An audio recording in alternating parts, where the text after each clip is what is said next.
মানুষের পেটে steam roller চালিয়ে মানুষকে অসুন্দর রেখে সুন্দর দেশ গড়া যায় না। কেউ খাবে আর কেউ খাবে না, তা হবে না, তা হবে না। যুদ্ধ করেছিল কারা? এই সালমান রহমান, এস আলম, যারা হাজার হাজার লক্ষ কোটি টাকা বানায় বিদেশে পাচার করেছে, তারা অস্ত্র ধরে স্বাধীনতা আনে নাই। তারা হানাদার বাহিনীর দালালি করেছিল আর অস্ত্র হাতে যুদ্ধ করেছিল। আমার হকার ভাইয়েরা, আমার শ্রমিক ভাইয়েরা, আমার কৃষক ভাইয়েরা, ফসল ফলাইলাম আমি, আর এখন ফসল নিয়ে যাবে এই লুটেরা ধনিক শ্রেণী। এইটা কোনোদিন সহ্য করা যেতে পারে না। রাষ্ট্রের দায়িত্ব আমাকে কাজ দেওয়া। আপনারা কি কোনো ডাকাতি করার দাবি করেছেন? আপনারা কারো কাছে ভিক্ষা করার দাবি করেছেন? আপনারা বলেছেন আমার নিজের টাকা বিনিয়োগ করে আমি ব্যবসা করব, যাতে স্বাধীনভাবে আমি কাজ করে আমার সংসার চালাতে পারি। তুমি আমাকে কাজ দেওয়ার দায়িত্ব থাকা সত্ত্বেও কাজ দাও নাই, তোমার দায়িত্ব পালন করো নাই। এখন আমি নিজের বাঁচার ব্যবস্থা করতেছি, সেইখানে তুমি হস্তক্ষেপ করছো। এইটা কিছুতেই হতে পারে না। সৌন্দর্য, দেশের সৌন্দর্য হলো দেশের মানুষের সৌন্দর্য। তার কর্মসংস্থানের ব্যবস্থা করতে হবে। আমরা তো রাস্তা দখল করে থাকতে চাই না। আমরা ফুটপাতের একটা অংশে সেইখানে মাল সামান নিয়ে গরিব মানুষ যাতে আসতে যাইতে অল্প দামে জিনিস কিনতে পারে, সেইটার ব্যবস্থা করতেছি। আরে হকার হয়তো 1 লক্ষ, কিন্তু 1 লক্ষর সঙ্গে পরিবার 5 জন করে ধরলেও এটা 5 লক্ষ হয়। যারা এই হকারদের কাছ থেকে জিনিসপত্র কিনে তাদের টোটাল যোগ করলে হয়ে যাবে 1 কোটিরও বেশি। বসুন্ধরা মার্কেটে যে 500 টাকার জিনিস 700 টাকায় কেনার তো তার সামর্থ্য নাই। গরিব মানুষের কেনাকাটা করার জায়গা হলো হকার।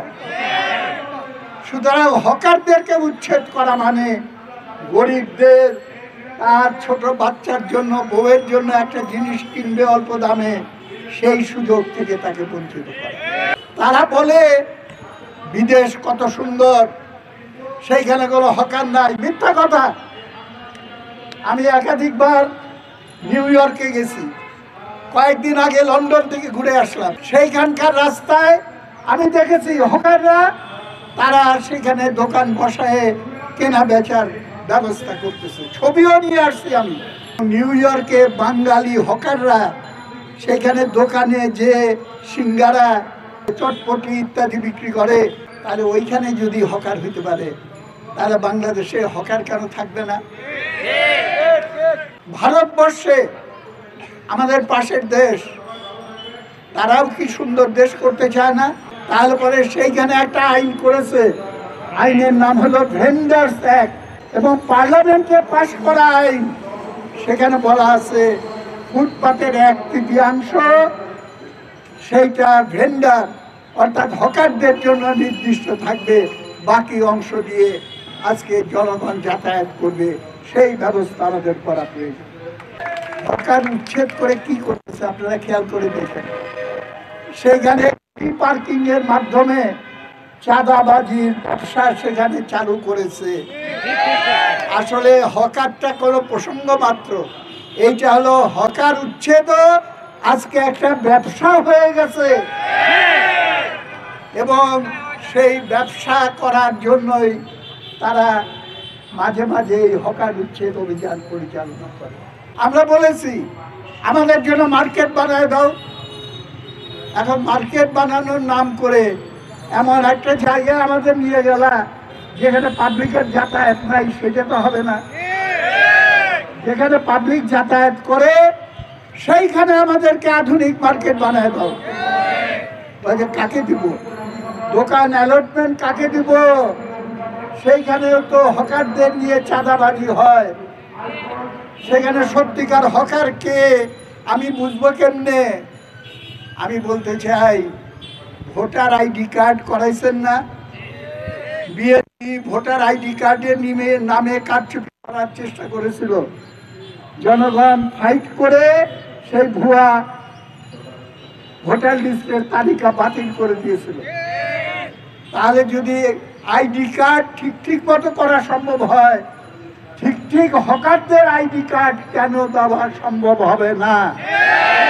আপনি হকার ইউনিয়নকে দায়িত্ব দেন, আমি নিজে গ্যারান্টি দিব একটাও ভুয়া হকারের নাম সেখানে ঢুকবে না। হকার ইউনিয়নের নেতাদের সঙ্গে সলা পরামর্শ করে আইনের খসড়া তৈরি করা হোক। যতদিন এটা করা না হচ্ছে এবং পুনর্বাসন করা হচ্ছে, একজন হকারের গায়ে হাত দেওয়া চলবে না। হকারদের আন্দোলনের পাশে আজকে 70 লক্ষ গার্মেন্টস শ্রমিক আপনাদের পাশে আছে, গ্রামের কোটি কোটি কৃষক আপনাদের পাশে আছে। তাদের নিজের দাবি নিয়ে তারা সংগ্রাম করতেছে।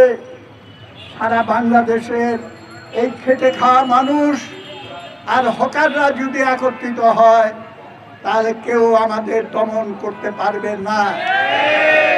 হকার উচ্ছেদ আজকে একটা ব্যবসা হয়ে গেছে এবং সেই ব্যবসা করার জন্যই তারা মাঝে মাঝে হকার উচ্ছেদ অভিযান পরিচালনা করে।